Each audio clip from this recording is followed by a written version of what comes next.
Hi, my name's Paula Guerrero, and I'm researching qualities of megalithic structures with a focus look at Newgrange, the largest megalithic tomb in Ireland, megalith meaning large stone.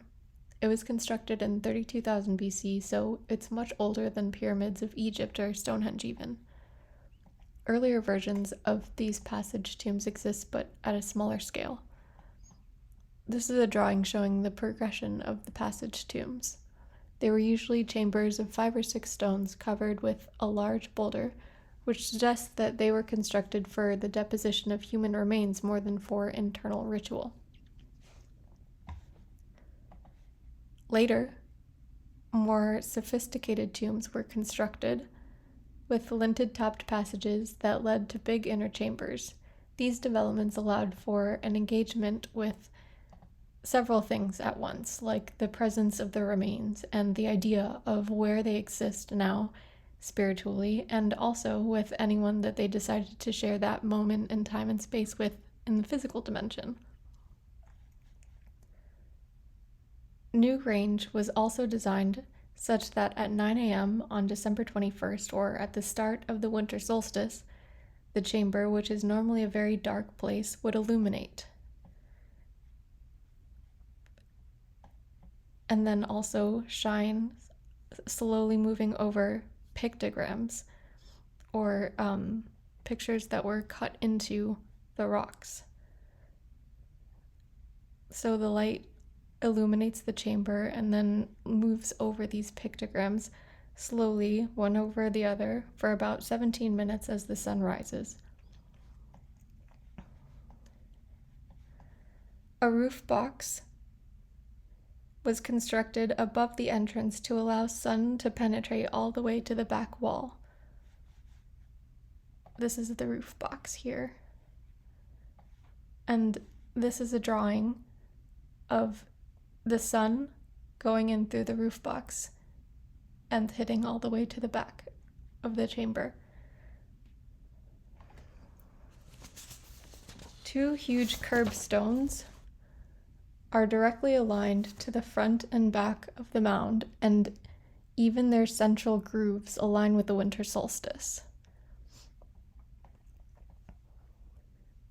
This is a level of relationality to a pretty epic degree. Newgrange is not the only site, though, to be constructed with relationship to the cosmos.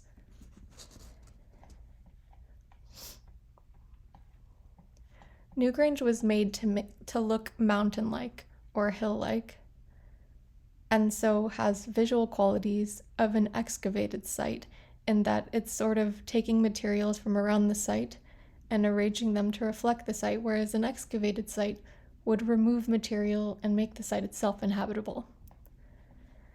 The ziggurat of Ur was built also to be mountain-like in its height. It's 98 feet tall, and it's constructed with relationship to the cosmos in that it achieves such a great height, stretching as close as it can to the heavens, the highest point being the most sacred and also the most difficult to access. At this site, to reach the spiritually transformative space, you have to be able to ascend that stair, making the space sacred mostly in its scalar relationship to the sky, where you're moved vertically in the physical dimension. It's far from the ground, where things are of lesser value and are more accessible to all. The difficulty to ascend seems to be an aspect of what makes it sacred. Not all can or should enter, and if you can, it shouldn't be without difficulty. In contrast, at 30 feet tall, the pyramids of Meroe reflect a sort of togetherness in their smaller scale and clustered arrangement. They were built by the Nubians after they broke free from the Egyptian Empire and are said to be aligned carefully to the stars. Rather than tombs, they're built to be large headstones. At Göbekli Tepe are the world's oldest stone circles known. It was built between 9,000 and 75,000 BC and is aligned to the rising of Orion. New formations are constructed every 500 years to keep this alignment true, giving the site a sort of kinetic quality. Maes Howell, located in Scotland, is a chambered tomb aligned to the midwinter sunrise. The Carnac stones in France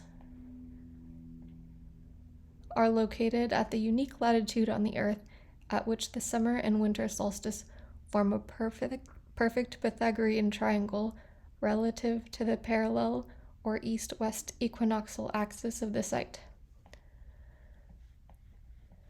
Stonehenge is famously aligned with the midwinter sunset and midsummer sunrise.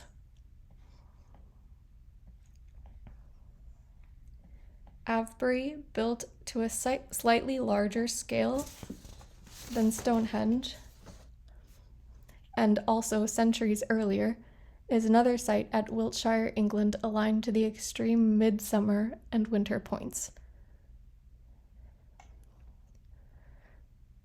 Newgrange and these other very terrestrial sites, or sites relating to the earth, and in these cases the sky, gives us the balance of many opposites, including the midsummer and midwinter, sun and moon, light and dark, life and death.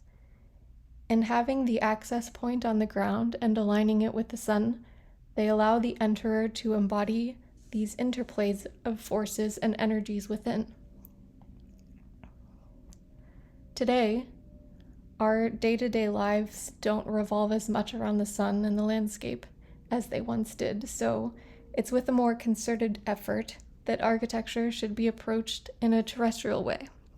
If we consider the relationship we have with the earth and the sky to the degree that the Neolithic people did, maybe calculating sun alignments for temperature control, for example, we might have more timeless, beautiful, and carefully considered structures that are in harmony with the environment.